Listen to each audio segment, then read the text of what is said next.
Okay, we are officially live on Facebook, and today is Wednesday, December 30th. We have our number 10. Now we're in the double digits with our Reflection Artist Live podcast, and we want to welcome our special guest, Chris Lee from McMinnville, Oregon. And he's been in the industry. I made some notes because he's got quite a list um, of good things, of course. He's been detailing since 1997. That's 23 years in the detail industry. He's owned his own business for 10 years now, and he's a hybrid because not only does he do window tint, detailing, but he also does window tint, which is really cool to see. You know, a lot of these shops that are growing into other parts of automotive restyling or enhancement, whatever you want to call it, but offering additional services that fall within the same realm of what the customers are looking for when they're coming in looking for detailing, because it all relates. So there's a lot to know about Chris, and I wanted to thank him for coming on and taking his time out of the day, and wanted to get to know the background and how you got started, Chris. Well, first of all, thank you very much for the invite. I greatly appreciate it. I feel kind of honored to be able to do this. So I graduated in 1998 up in Washington, Southwest Washington, about 3 hours from where I live now.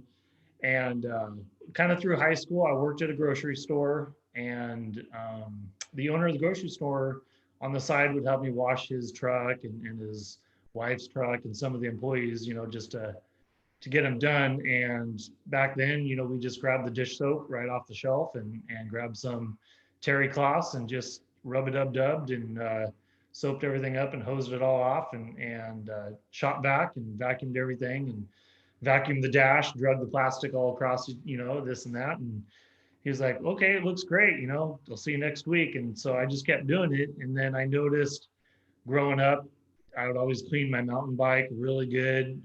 When I finally got a car, if I was going to go 4x and mud bogging, I'd have to detail it up before I'd go, just so it looked good driving up into the hills, and spend a bunch of time cleaning. And I realized pretty soon that I was actually good at what I was doing, even though I wasn't doing it correctly or right.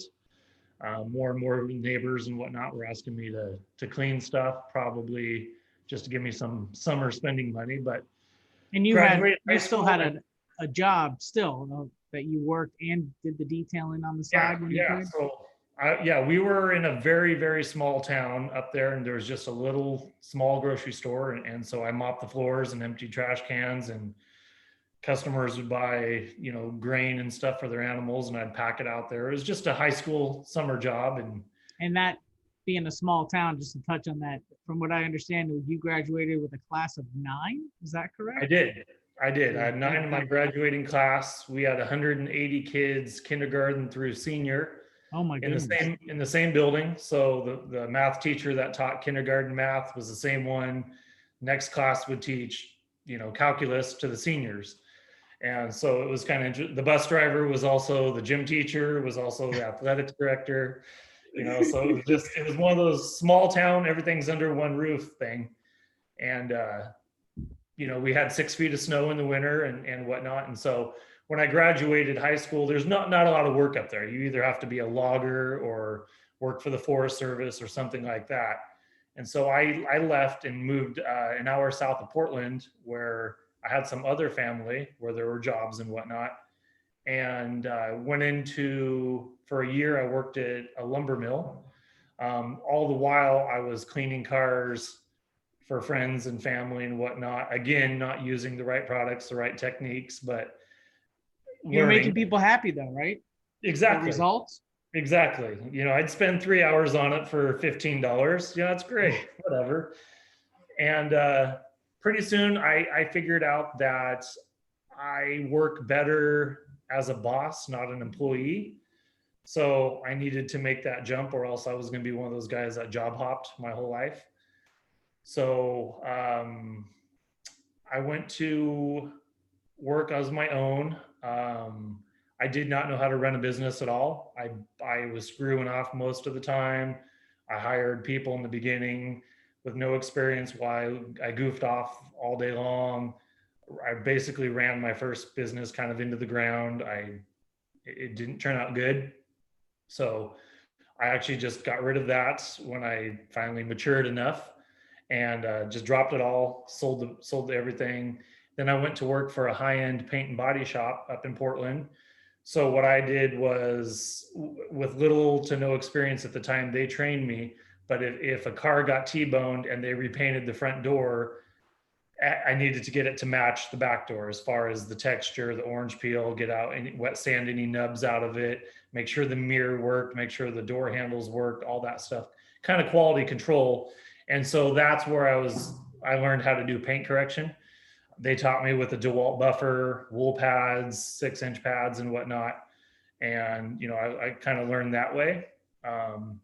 So I had some paint correction experience from there. And then again, realizing I can't work for other people. My mentality doesn't like that.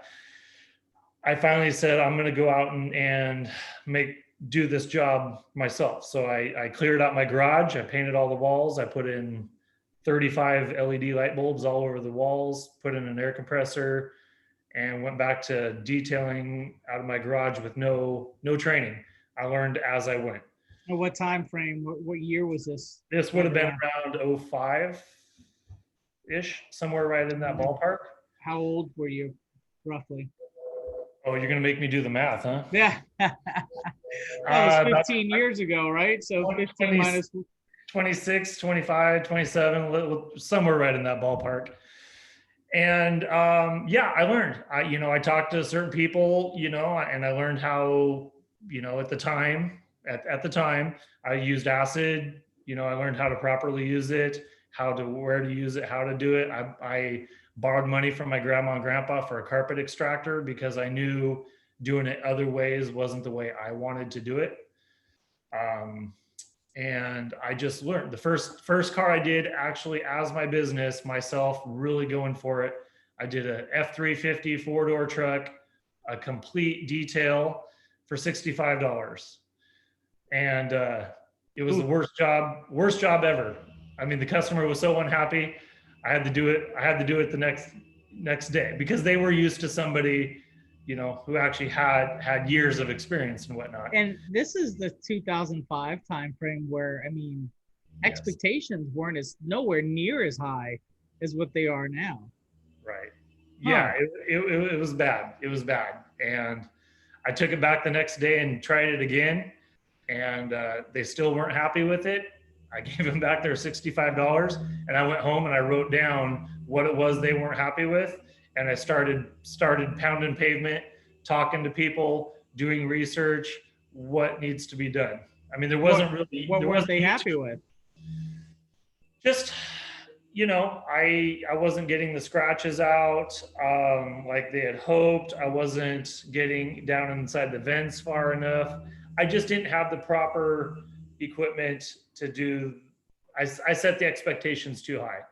And I mean, now when you look at it for $65, if somebody's nitpicking for $65, they're not getting a refund. They got their $65 worth with just the wash part. The fact that you went into the interior, and I'm sure you were still a bit meticulous then, even though based on what you only knew by doing it versus being trained. Right. But yeah, wow. Yeah, and I'm severely OCD.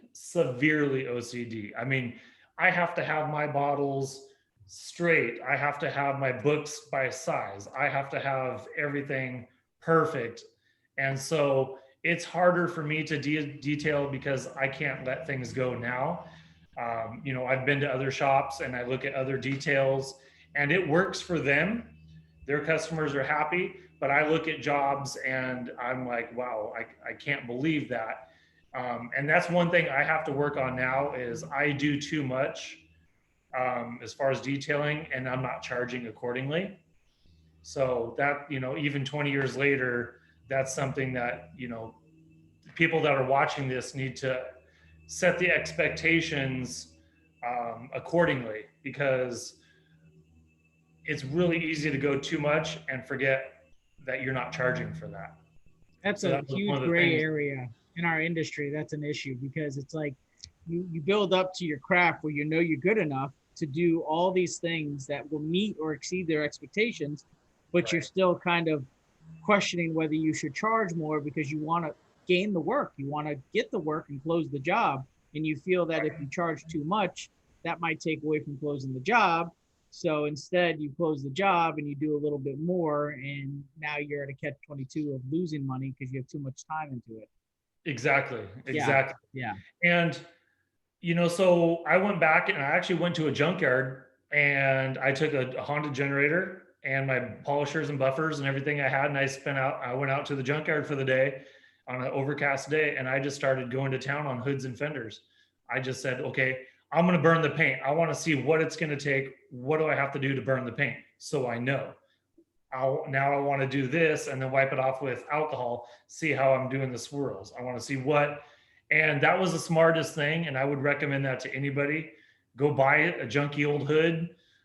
Rennie has them in his training up there, but go out there and practice before you start going on people's cars. Feel the machine, let the pad and the machine tell you the sweet spots. So as time went on, I practiced and got better and got better. I lost money the first couple years, which I'm okay with that because I learned the skill. Back then, I didn't know a lot of people. There wasn't the trainings. There wasn't the YouTube videos. No. There wasn't the, all the stuff that's available now. It was the school of hard knocks. And it was back before the Rupes, really before the Flex. It was a DeWalt 6-inch, 8-inch. I think the old DeWalts were 8-inch. Yeah, and that and a Porter cable. That was it. Yeah, and that's all though. So that's all. That's all that the market gave you. So you had to work with what you had. Yep. And so I did one car a day out of my garage for years. I did it myself. I prepped the car. I gave myself an hour to fully prep a car.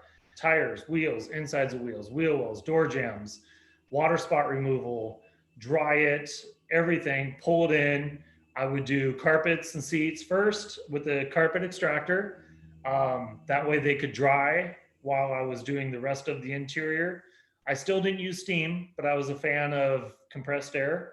So I would use the paint brushes and, I didn't use back then. I can't remember what I was using for interior cleaner, but I gave myself 7.5 hours on average to do a full detail inside and out, doing a heavy one-step paint correction and a wax, so we're trying to remove 75% of the blemishes in it. And then just paste wax over the top. I made my $300 a day. I was done by 3:00. Overhead was minimal. And I made sure never to deliver a car to a customer. They had to come to my shop. We walked around it for 15 minutes. I showed them everything I did. They crawled around that car. I wouldn't let them leave without crawling around the inside of it looking. I wanted them 100% happy. And that's another thing that I would recommend to people that are starting out or trying to grow their business is you don't assume the customer is going to be happy. You show them everything you did. You let them walk around it. I mean, this is what works for me. Then they tell you, I'm happy, it's perfect. And I ask them, is there anything I can do better while it's here? Because I have everything here. It's going to take less than 10 seconds. Are you 100% happy before I give you the keys? And I did that in my garage, and they couldn't leave until they were happy. Even if they had to stay 15 minutes longer, I fixed whatever it was because I knew every customer. I learned this is what the customers are looking for. What real customers, not me, what real customers are looking for. They all have different concerns and in areas of what they look at or see often. Yeah. Yes. 100%. Yep. And things that I was focused on worrying about spending too much time on, 99.8% of those customers never even looked or saw that. So it's interesting how you can fine tune your systems based off of what customers want. It's not your car. You need to figure out what they want. So I did that for years and years and years. And I was getting to the point where I was booking out a while and I was happy. I didn't want to shop. I didn't want employees. And finally the city said, no more. Even though I never had cars outside, I only did one car a day. I kept a beautiful yard because customers were coming to my house. It wasn't an So issue. how did the city approach you? Like I physically, don't know. like in person, or with a letter? No, I got a letter in the mail saying you can only run a business out of your home if it's a permittable business. You have 30 days. This is not a permittable business. So taxes, massage, caretaker, babysitter, stuff like that's a permittable business that you can run from your home.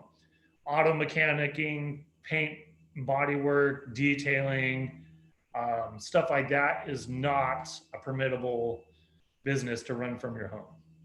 Hmm. Now, I don't know the details if somebody has a shop on their home or not.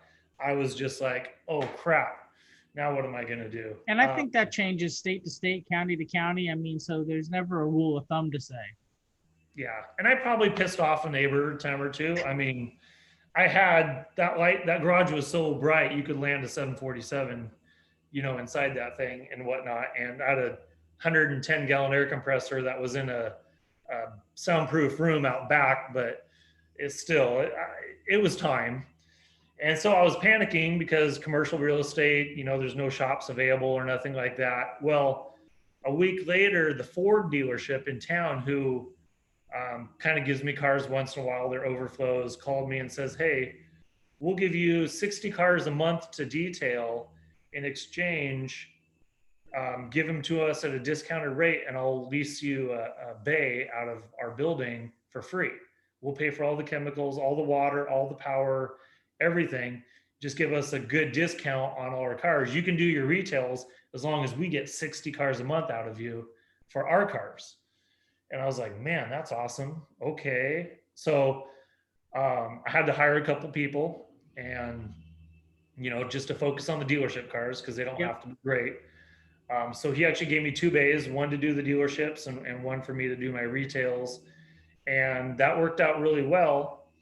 And then this building came up, which is highway frontage here in 99. And let me backtrack. So all throughout that whole thing, I was training. So I went to Rennie's training over there. Yeah, I was gonna say, what year was it again that you went to Rennie's training? 18. And did you have any trainings prior to Rennie's training? 18.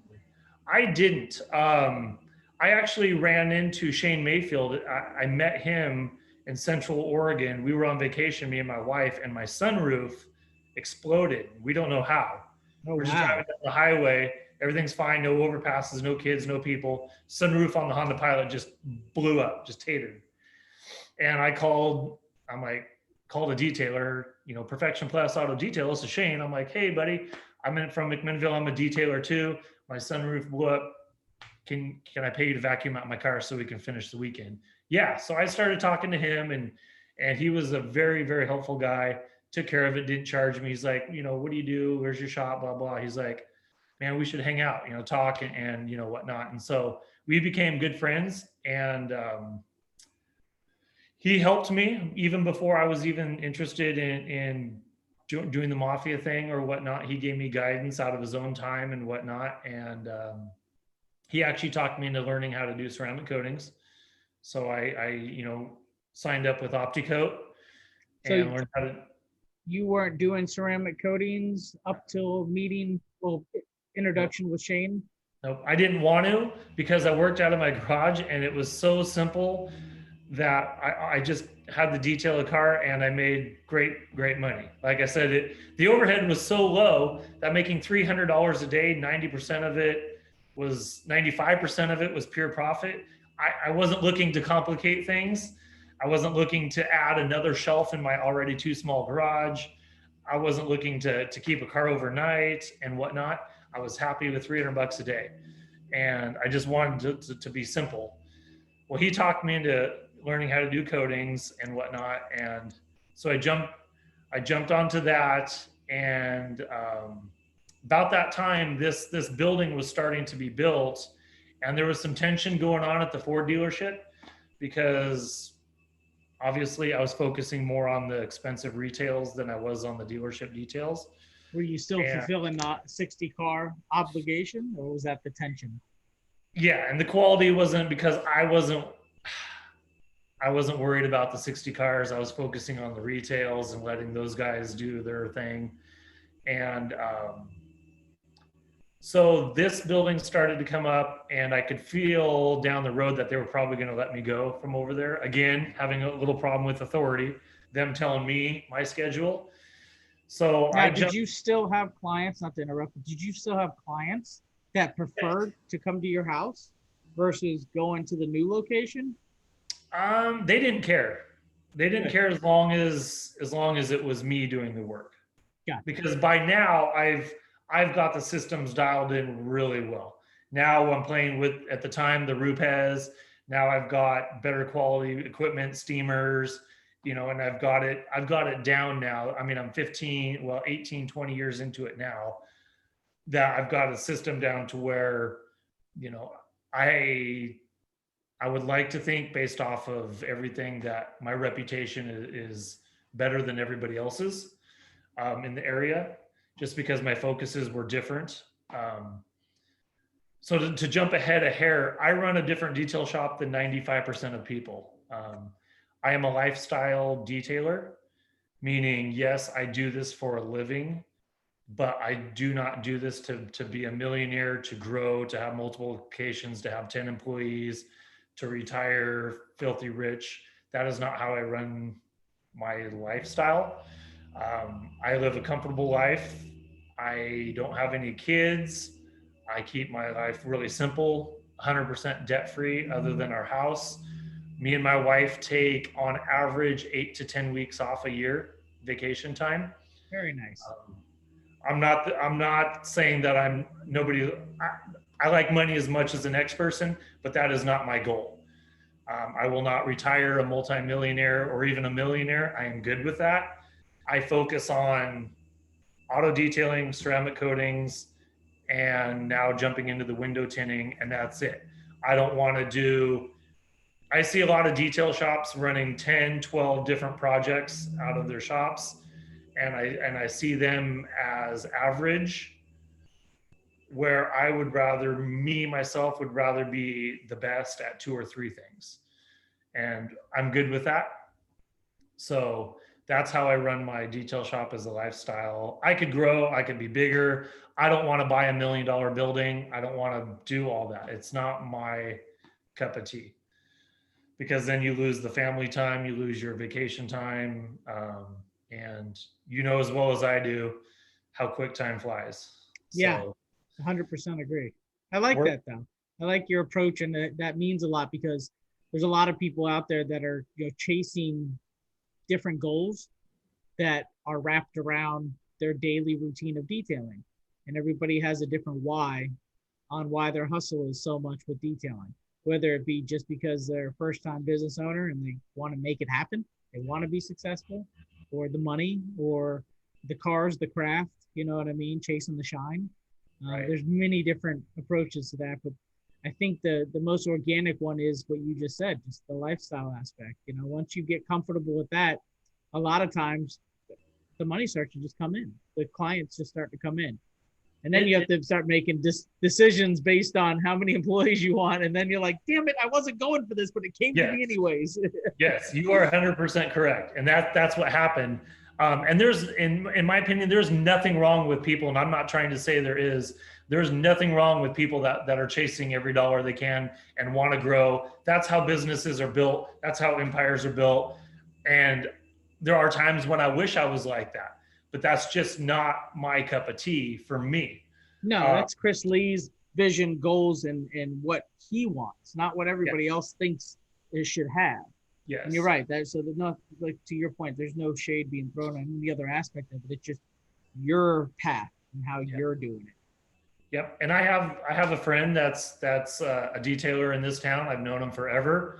Um, he does a great job. He runs a different type of shop than me, and I see him growing and I see him getting bigger. And kudos to those guys, because they're the ones that are going to sit in the Caribbean with their mansion and retire and whatnot. I won't do that, but I am proud of the people that do that. I mean, like I said, my detailer in town, other detailers in the Mafia. I watch them step it up and grow, and it's amazing to watch them do that.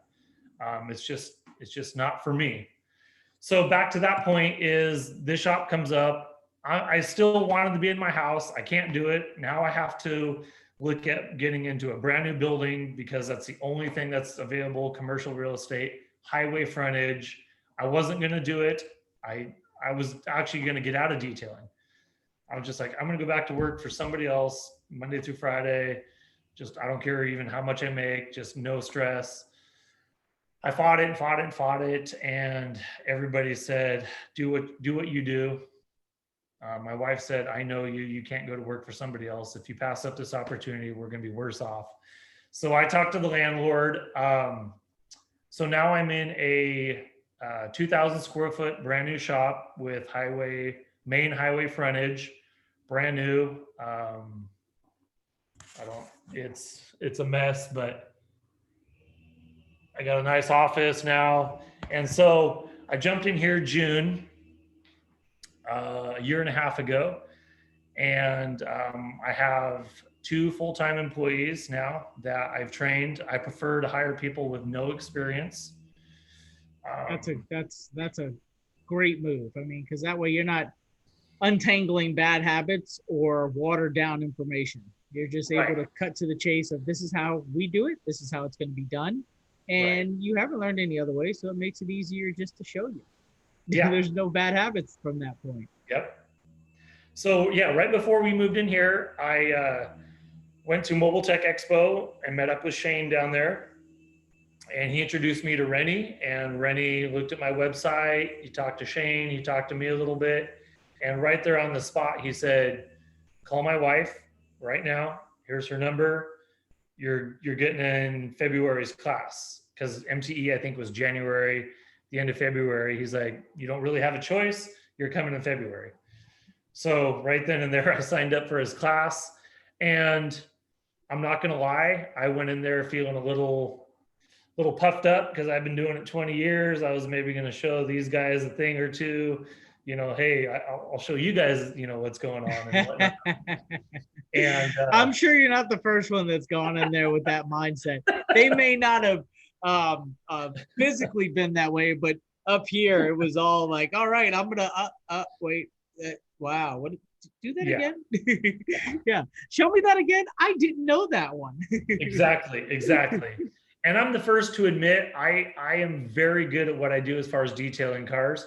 I am terrible at running a business because I had no experience. I'm learning as I'm going. And still to this day, every day, I'm learning something new. I can lay down a detail with the best of them, but as far as dealing with payroll, workman's comp, taxes, inventory, credit card machines, all that stuff, QuickBooks, accounting, I had zero experience with that. So I went in there, oh yeah, okay, I'm ready, boys. I'll show you, what's up.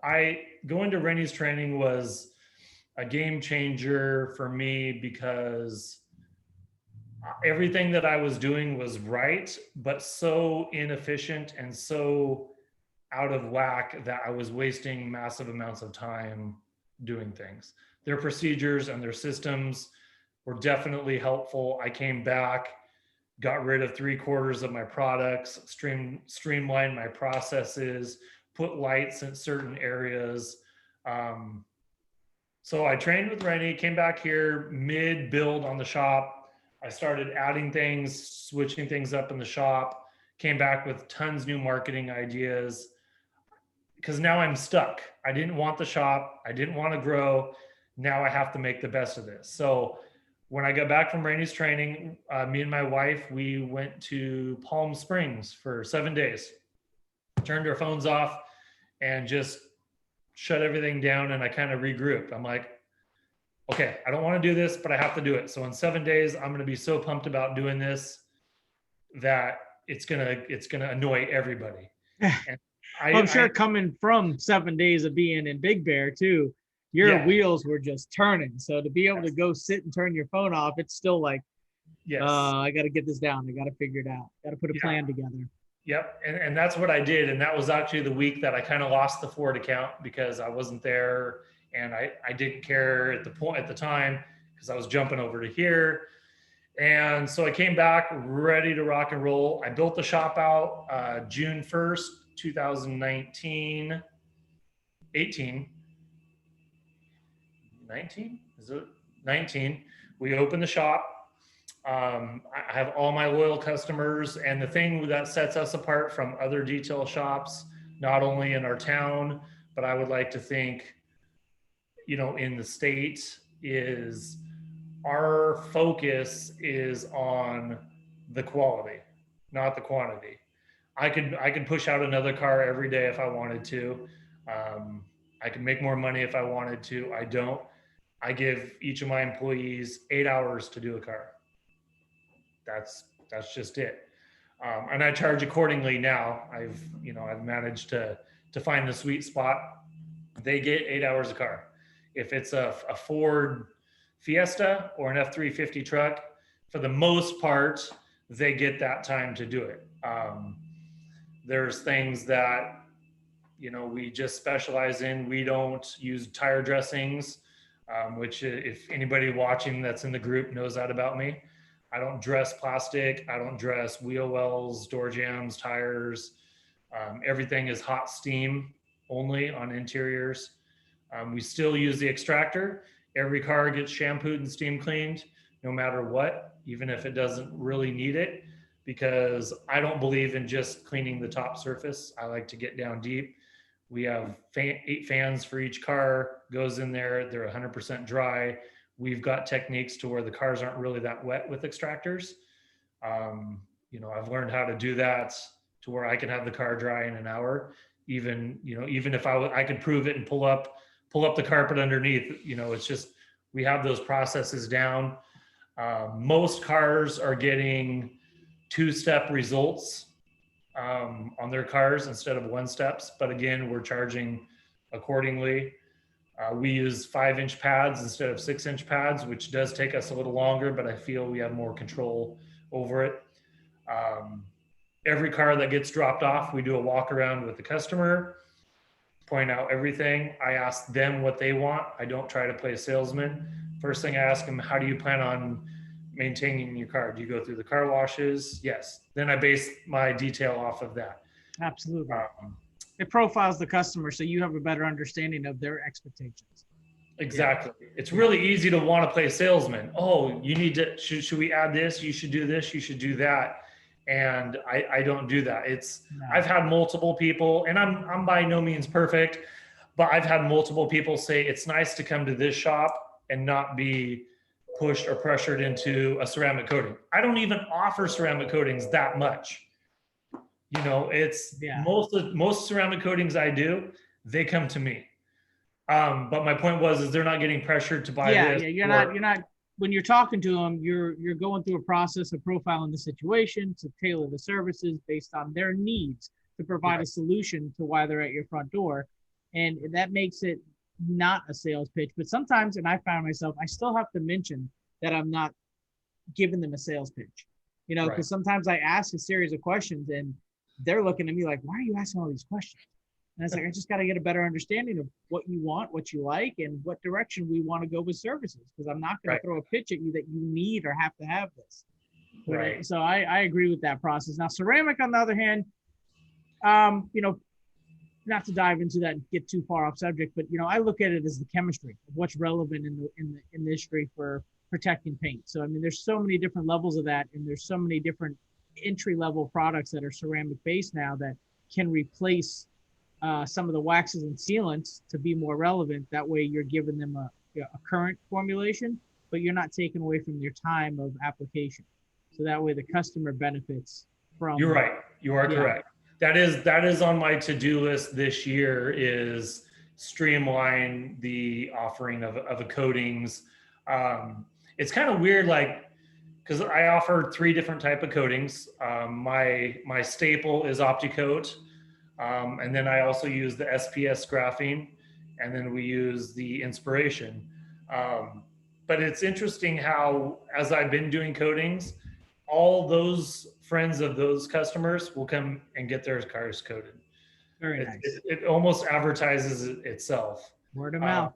the problem I have, and it's probably like that in a lot of towns, is I have one, um, not even a competitor, but somebody else who details in my town, and he does, ceramic pro. So we both get a lot of price shoppers. It comes down to who's cheaper. And so I do get a lot of people, well, this person is this price, can you match it? And because I'm not about the money, I don't wiggle my prices. No. And actually customers will respect that more. And I explained, hey, this is why. I point to all these certificates. Well, you're selling show, yourself on your resume of what you can do, where you've been, what you put into it, the craftsmanship, and that's what they're coming to you for. If they're coming to you about price, and it's not a fit for you anyways, because right, they're not gonna appreciate the work. right, If they're coming to you for the quality of work, then they're gonna be the right customer for you. right. Yeah, you're right. So yeah, we've been in here a year and a half now. Like I said, running a lifestyle detail shop is a little different. It's one of those things that it's kind of a refresher to customers that come in. They've said, wow, sometimes I've called you repeat customers like, hey man, every time I call you, you're on vacation or something, and I'm like, yeah, that's just how it is. And they're like, well, good for you, we're happy and whatnot. But when And can we get our car in? yeah, exactly. I'm sitting on the beach and I'm like, well, I can't get to your car for 2 weeks. Would you like to schedule? Most of the time we stay about 2 weeks out, only because we do 2 cars a day. So the thing I'm struggling with now is we have a top-notch reputation. Customer doesn't leave till they're 100% happy. I've had one car come back in a year and a half. And it's actually, I did the work on it, and it's a very close friend of mine, so it's not a big deal. But I built a really good reputation, I think, and there's always room for improvement. We stay about 2 weeks out year round because we only do 2 cars a day. Yep. Other detail shops are knocking 3 or 4 cars out, making twice what I do. That's not what I do. The problem is now is I'm growing to the point where I personally cannot be in the shop anymore. Every time I sit down to do the work, the phone rings, a customer comes in. And so I just can't do the work anymore. Now, I'm still here all day long. I'm still out there bugging them. I'm still out there cleaning the shop, folding towels when I can. And every car that they do, I'm walking around it and I'm taking pieces of yellow tape on all the little spots. And they flip me off when I walk away because they think it's good, but it's not Chris Lee good. And when the customer shows up, we walk around the car. I show them everything. I give them a scan grip light and they hold it and they walk around the car, and I show them the door, gas tank door and the hinge. I show them everything. I don't just point, check out your car, make sure you're happy. I pull the seat belts and show them they're clean. And I explained to them, we don't use steamers on the seat belts. We just clean it with, a light all-purpose cleaner and a rag. We're not using brushes. This is why you still have a light stain or discoloration in your headliner, because we can't do this if that situation occurs. I show them around the spare tire. I show them inside the wheels. I explain why I don't put tire shine. If they request it, yes, I do have tire shine. Yeah. I explain why I personally don't like tire shine. And once I explain it to them, 90% of them agree, or they're like, oh, I never thought about that. Thank you for saving my one wash mitt that I have at home when I wash my car, stuff like that. And I educate people. So I got comfortable doing that. Everything is going good. And yeah, I can tint 2 front windows now on a car with 100% quality. Am I quick? No. Am I efficient? No. Is it profitable for me right now? No. But do I know how to do it? Yes. Well, the good thing is you have the revenue coming in from the detailing, so it allows you to explore the window tinting, which will most likely lead into paint protection film, I bet. Because once you get familiar with that, it becomes another, not completely, but close to second nature on jumping into another film application to say, and being familiar with some of those things that you could take in regards to the window tint craft and apply it to the paint protection film craft, and then realize that both that, the window tint, and the detailing all go hand in hand. And you could have one vehicle that makes a pretty nice invoice when you hit all three marks of those services on one vehicle. Right. And that's where I'm struggling because, again, I don't want to overcomplicate my process. I don't right now really want to get into window tinting and PPF because now I'm like, great, what if this or what if that or what if, and it's just like one more thing in my trying to be stress-free lifestyle. But I also know that that's, you got to be hip with all the other detail shops and make it, if you don't do one thing, they're going to go somewhere else and then you market lose. demand, right? If you got other shops doing it. So we do offer PPF. We actually offer Premium Shield, which is a really good brand of PPF. Mm-hmm. I have a really, really good guy that comes out of Portland. He does all the Porsche and Audi dealerships, Tesla dealerships up in Portland.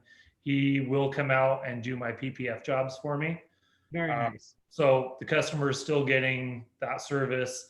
And then on tricky cars for window tinting, back windows, Volkswagen Bug windows, stuff like that, I have a really good company that will come out and help me tint windows on that. I do like the way the Parkers do it, Christian and Chris, a Detail Boss, where they have really good subs and they sub that out so they can still profit off of that while working on something else.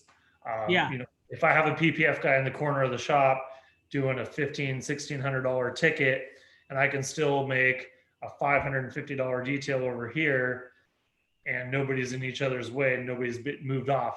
That $500 or that $400 off $500 I made on the PPF for doing nothing right now to me is more valuable than me spending 16 hours on it for the total $1,500. It might not mathematically add up, but in my head and my stress level, I would rather make $400 or $500 for doing nothing and no stress than $1,500 for doing the work myself and having that risk of having to peel it off, having a finger, having a bubble, and it becoming a nightmare. And that's what the Parkers do. They have a unique market for that, Scottsdale, Arizona. They have good relationships with the subs that they use. Unfortunately, not every market people are able to work together that way. A lot of the times when you try to bring on a window tinter or a paint protection film guy, they want all the money for themselves. They're not worried about a wholesale price point to let you profit on them. And every market's a little different, but they definitely have it dialed in. And that specific market of Scottsdale, Arizona, as you know, is a unique market in itself. Yeah. I was just there last week, actually doing a 2-day efficiency class with Chris and Christian, and their processes. I mean, they're doing McLarens and Bentleys and Rolls Royces and Ferraris and Lambos. In my town, the nicest cars that we have are a 2014 Audi A8L. You've got what? Population 32,000, you said? We're about 32,000 agricultural farm town. We don't have, in 22 years, I've never touched a Ferrari, Lamborghini, Bentley, Rolls Royce, anything like that in this town. We specialize in Dodge trucks, Subaru Foresters, Honda Civics, CRVs. What your local market drives, basically. Yes. So, it's funny because you go to a lot of events and you sometimes hear people say, "Oh, I'm in a small town. I can't do that. That's always what I hear. I can't get jobs like that, or I can't get customers like that." You being in a small town and coming from a small town and fully living through that experience and having a successful business, what would you say to somebody that makes that comment? What would I say? there's you that can make illustration. happen. The illustration is you have to be, and I've heard it before, you have to be faster than everybody else. But how I would twist that is you have to set the standard. You have to be better than everybody else. And if that means not profiting for 3 years or breaking even or doing tons of redos, you have to make yourself stand out and justify why they should come to you.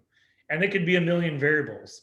It could be how your building looks. It could be how they feel the first 10 seconds when they open the door and how your facial expressions are.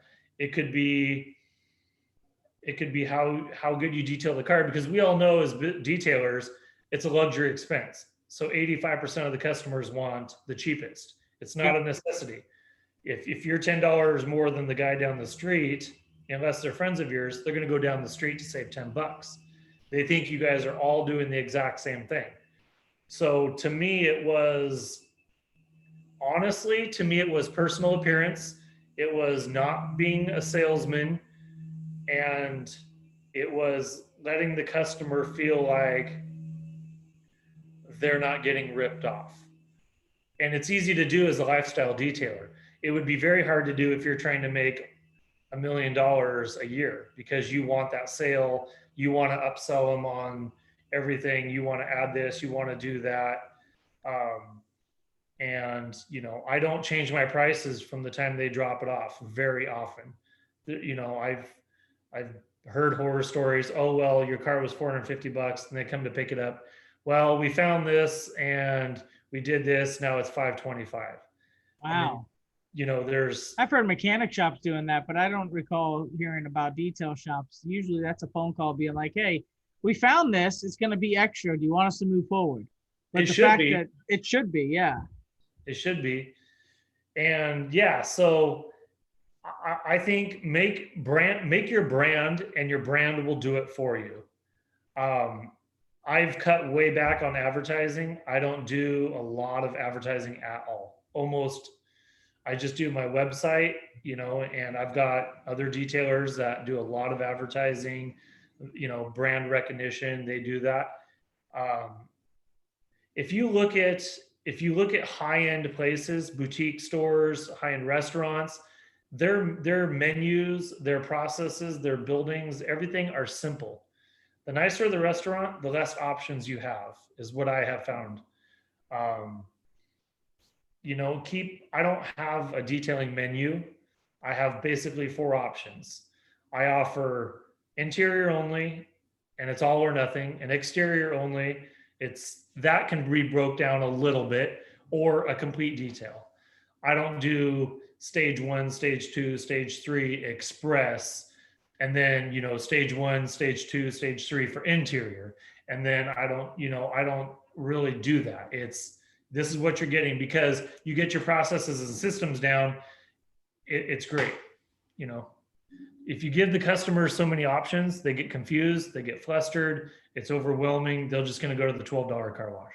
Yeah, no, I agree. And we're similar in a way where, I have a detail menu, but that menu is based on tailoring the services to the customer's expectations. So they kind of have the ball in their court to build out the service based on the condition.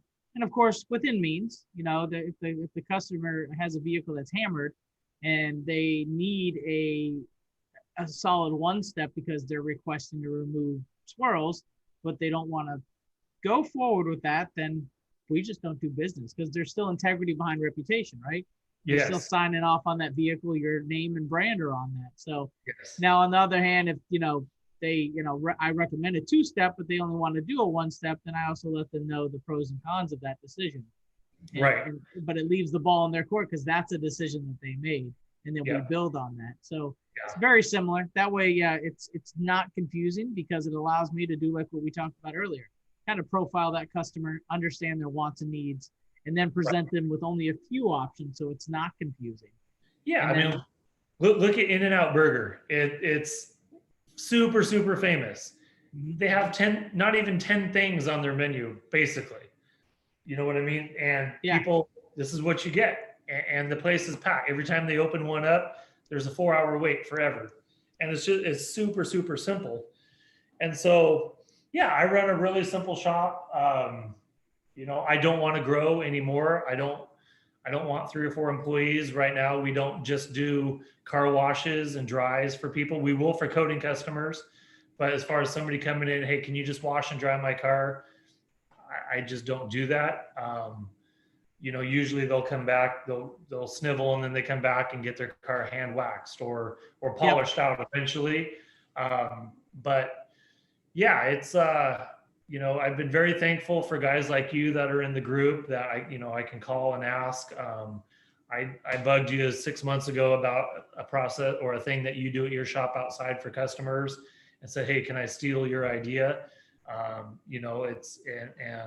I've been able to help people. But for people that are watching this that are getting into it, don't try to make all the money the first few years.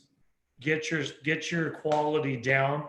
That's where you're going to build your money down the road. If you're just wham bam, thank you, move on to the next one, collect your $300-400, and they're not 100% happy, one bad person can destroy 20 people a lot quicker than a good review can help 20 people. I've been fortunate enough and lucky enough that I built a really, really good reputation, but it cost me money in the beginning, and I have to make sacrifices that the guy down the street's always going to have more business. He's always going to make more money. He's always going to push out more cars. He's always going to spend more on advertising, and I'm good with that. But if you focus on keeping it simple in the beginning and being the best at it, you can dominate a town with 4,000 people, because you're going to make that experience where they're going to want to come back in 2 weeks. Hey, can you wash and dry and vacuum my car? Yes. Sure, it's not much money, but when they go back home and the neighbor sees, man, your car is always clean, where do you go? Oh, I go to Justin Labato's shop. I had it detailed a couple years ago, but he cleans it for me every 2 weeks. Well, now that person's going to come in. Oh, you did my friend Bill's car every couple of weeks. Can I do a full detail and maybe schedule something like that? That's how you can dominate a town with 4,000 people. Or I don't have experience with less than that, but I know there's shops out there, and be very humbling in the beginning. Take those dealership jobs, do the rental car companies. Don't turn down any work. No. I mean, I've done. You're not in any position to turn down work in the beginning stages. No. Yeah, it's more hurtful than it is helpful. Now, later down the road, 5-10 years in, then it's a different story based on where you've landed with reputation. But I still don't. If I have a disgusting mold infested, rotten barf everywhere, dog poop everywhere, and I don't need it. I don't need it stinking up the shop, cleaning, putting on suits and masks and all that. But I don't turn those jobs away. I will not hardly ever turn a job away to this day. I don't care how bad it is, I'll do it, because one, that person could go somewhere else, which that part doesn't bother me, but they're not, in my opinion, they're not going to do it the way I'm going to do it. They're going to set the bar. Every time a customer goes somewhere else, they're setting the bar for what a detailer should be, and that's not what I am. So I try to do every job, and I try to raise the bar for everybody else, because during COVID, we were thankful enough, and count my blessings, we never slowed down. We changed our processes, but we never slowed down. But detailers all over the place popped up on Facebook, social media, 65, and kudos to them for trying to make it an honest dollar. But to your point, you executed your own advice. Right. And so for that reason, that's why you're still here. A lot of those guys, being it's a quick, inexpensive startup business, aren't going to execute that kind of advice. They're going to go in for instant gratification of money. And then next thing you know, 2 years later or 3 years later, they're going to have still no money and have to get a real job. Right. Well, and even price shopping, hey, I get tons of phone calls. Oh, it's $500 to detail my car. Well, I saw this guy on Facebook, he's doing a whole car for $199. Why am I going to pay you, $500? Well, you go through the whole thing without sounding desperate, but you want to explain to them, I understand you want to go there and you're welcome to go there, but here's what you're going to get, Yep. versus me.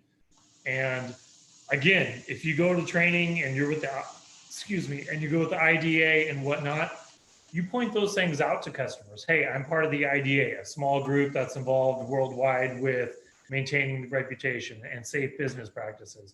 I've trained with the detailer of Air Force One. I try to give my employees, I even say I try to give my employees a livable wage so they can support their families. I mean, it sounds maybe a little cheesy, but a lot of people respect that. Oh yeah. That you're helping support other families. So Yeah, people, you're not running 5 guys in the back at $8 an hour under the table. yeah, That could just up and leave at any time with high turnaround of employment. Yeah. exactly. So yeah, I mean, things like that, but it's, trial and error is the biggest thing. I mean, like I said, I like to think that I can hold my own, but I'm constantly learning every day. Look at new Toyota paint jobs. You put a paint depth gauge on them and they're 3.8, 4.0. You can't just buff out a brand new Toyota 4Runner or Tacoma anymore. No. You got I think the Honda or is it Toyota's got the paint clear coat metallic in their pearl now. So you can't polish and the move around. tri-coat. Yeah. Every fabric is different. Some cars you can't use carpet shampooers on their fabric because it just doesn't work. You have to use a torn one.